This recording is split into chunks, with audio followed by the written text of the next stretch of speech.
Jim O'Neill is chair of Chatham House. He previously served as the commercial secretary to the Treasury and then is also at the House of Lords. We have a million things to talk about, Jim, but we need to start with Brexit. Fredo. Shall we start? Let's talk Fredo. It's very Fredo. It's very Fredo. But what do you do with Brexit? Do you extend? And actually, June 30th? I mean, if you don't have a deal until now, why would you get one by June 30th? So you kind of hit me out of the blue there with this June 30th. That sounds weird.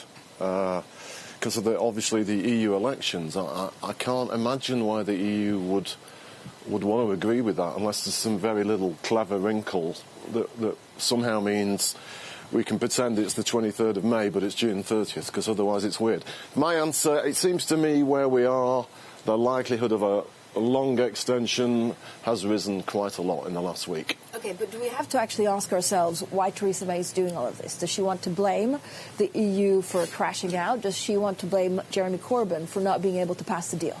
I think there was a bit of a giveaway, which is obvious, from her own so-called chief whip early this week, when he said, as soon as the failed attempt of hers to call a general election in 2017 resulted in a fragile coalition, it was obvious then she had to go for a softer Brexit. The big question is, why didn't she do that then? Because what she's done in the past few days is everything she should have done then. And quite why?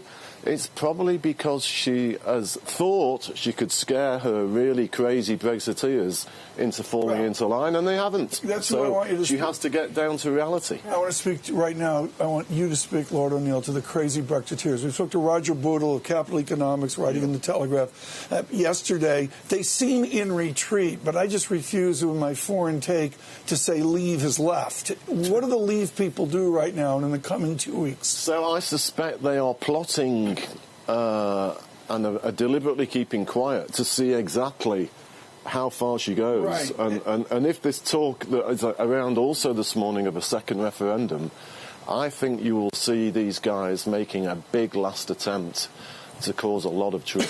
What does it do to Manchester? I'm fascinated by all this elite talk the in football London. team or the town? I don't Yeah, mean you mean the real world. I mean the people. Yeah. Jim O'Neill, you're Yeah. one of the basic voices here with your huge success, Goldman Sachs and all that. What does this tomfoolery in London mean for the people of Manchester, Birmingham, and on and on? You know, Tom, it's bang on. I mean, I did okay there. Yeah, you did. Fredo. You did big time bang on.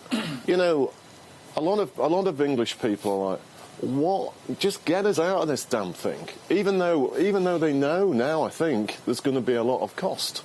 And below it, as your question I think is touching on, it isn't the most important thing facing our economic future. As I've talked to you guys about before, stuff to do with very poor skills, huge inequality, no wage growth for many people for a very long time, enormous inequality, massive problems for young people about affordability of houses, and so on.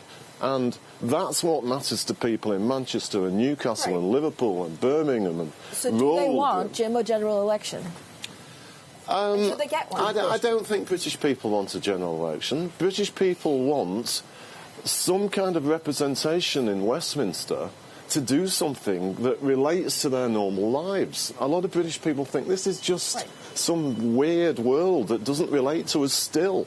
OK, but the reason why Theresa May so far hadn't talked to Labour was because she was trying to keep the Conservative Party together. Is that fair? I think it is fair. Sadly, a lot of her strategy, despite what happened at the last election, has been driven about trying to preserve Conservative Party unity, which is sort of ridiculous because, as people are pointing out, this thing has eaten away at Conservative Party leaders going all the way back to John Major, and it still goes on. And one of the consequences might well be that the Conservative Party splits. By the way, this thing is now so divisive, it might do the same to the Labour Party. You and I were sitting in the bar last night with Jacob Franklin. You did make a sterling call there at one point. I'm not going to ask Lord O'Neill. I must have had too much grief.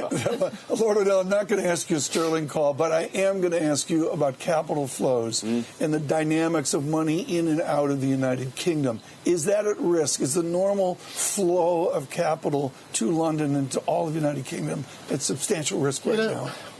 I'm going to answer you in a sort of in the spirit of our tone. I read a very interesting headline that Mark Mobius had named, very associated with the emerging markets, last week apparently described the UK as an emerging market. And I kind of thought that was a bit odd. I was asked about it. I thought it was a bit odd. Because he's a guy that's a champion of emerging markets. So I thought, does that mean actually he's bullish about the UK? Because he's normally bullish about emerging markets. But then, obviously, that's not what he meant. But then when I thought a little bit deeper, I thought, so he's suggesting, as your question is, that is the UK on the verge of some kind of emerging market type crisis? And what is so intriguing is absolutely not. The pound goes up and down, and the gilt market goes up and down, equity market, and everything's behaving pretty normally. So it may be one of those very rare moments, as we saw pre-Lehman, where nobody's woken up. But how can that be the case, given that this is, you know, if you're in the UK, Tom, every day, the major serious news outlets, it's all we all talk about. So it's hardly like a surprise around the corner. So it might well be that the markets have themselves sussed out 2 years before the British Prime Minister that we might never, ever leave, or it's going to end up being the softest Brexit there is, because the markets seem quite relaxed about it.